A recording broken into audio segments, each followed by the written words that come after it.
I'm Juan Carlos Gamarra, Ambassador of Peru to the UK.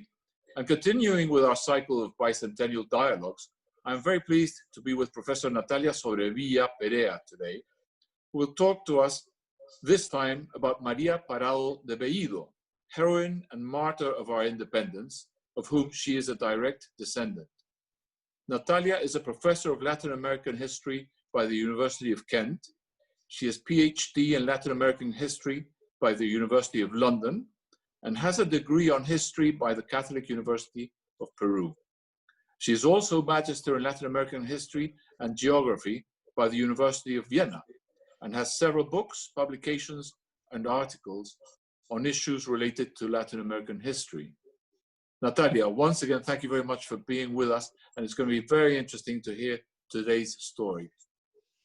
Thank you, Ambassador. Thank you for that great introduction and for the invitation to be here.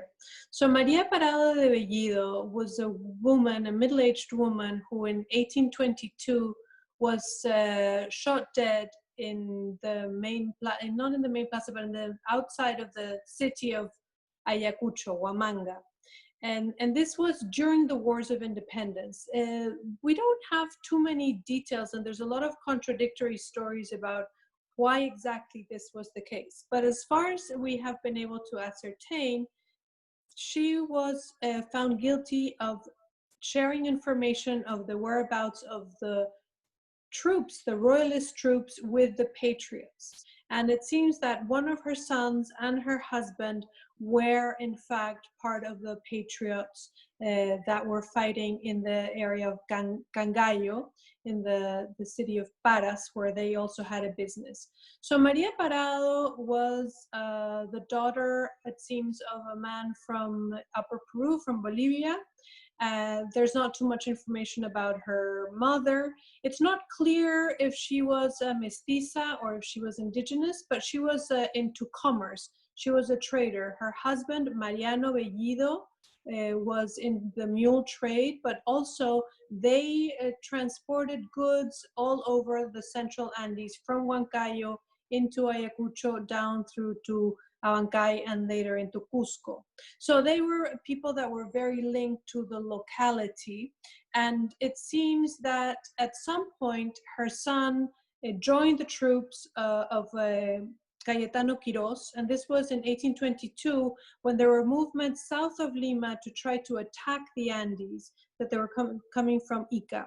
And it was at this moment when she was found to have a letter that, now there's a dispute of whether she had written the letter or if someone had written the letter to her. And it seems that she didn't know how to read and write, so nobody really knows what's the story, the actual story, because we do not have any judicial transcripts, any official documentation from the Spanish that proves the reasons for her having been found guilty. But what did happen is that this woman was taken prisoner and kept in an important house in Ayacucho. So she was someone who had social connections, and she had connections within the church. She was quite respected in the society there. Some people, particularly in the church, tried to help to prevent her being set into the fusilamiento, to be killed, but it was to no avail. And one thing that is very important to remember is that this type of execution was public, and in most cases executions were done in private. So it is the reason why she was executed in public was because the royalist forces, José Carratalá, that was the general in charge of the region in Ayacucho, wanted to make sure that other people would see what had happened so that this would not happen again. So she was made an example of. And this was an event that there's pretty much information that it did happen. As I say, some of the details are not exactly clear. Now, how does she become a national heroine? From the mid-19th century, there's some local descendants from her in Ayacucho that start writing the history of what had happened in Ayacucho and mention her. And by the 19th century, she's already been included in most of the important 19th century histories of the independence of Peru. Manuel de Mendiburu, Felipe Pasoldán. They already include her in the important 1903 Historia del Perú Independiente. Her story is also included there. So she has already been moved into the history books by the beginning of the 20th century. Now, for the centennial of independence, she is picked up as one of the main figures to remember. And one of the reasons for this is that she's one of the few women that have reached this level. So during the centennial celebrations, Leguía wanted to ensure that there was some recognition of women, and there is again still discussion on whether she was mestiza or she was indigenous. At this point, most historians think that she is mestiza, and when the sculpture depicting her that is now in the city of Ayacucho is done, she's dressed as a mestiza.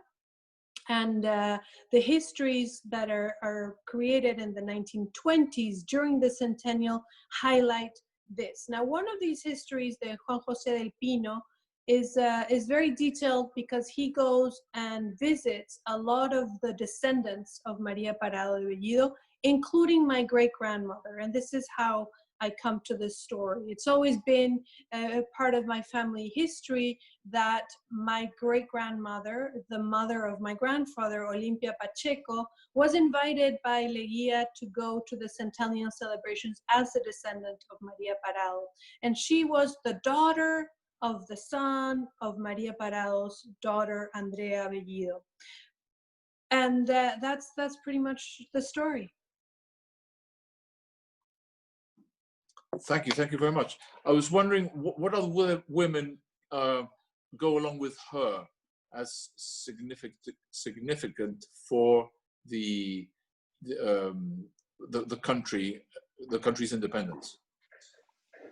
Well, obviously, Micaela Bastidas is more and more recognized because she was very instrumental during the Tupac Amaru rebellion.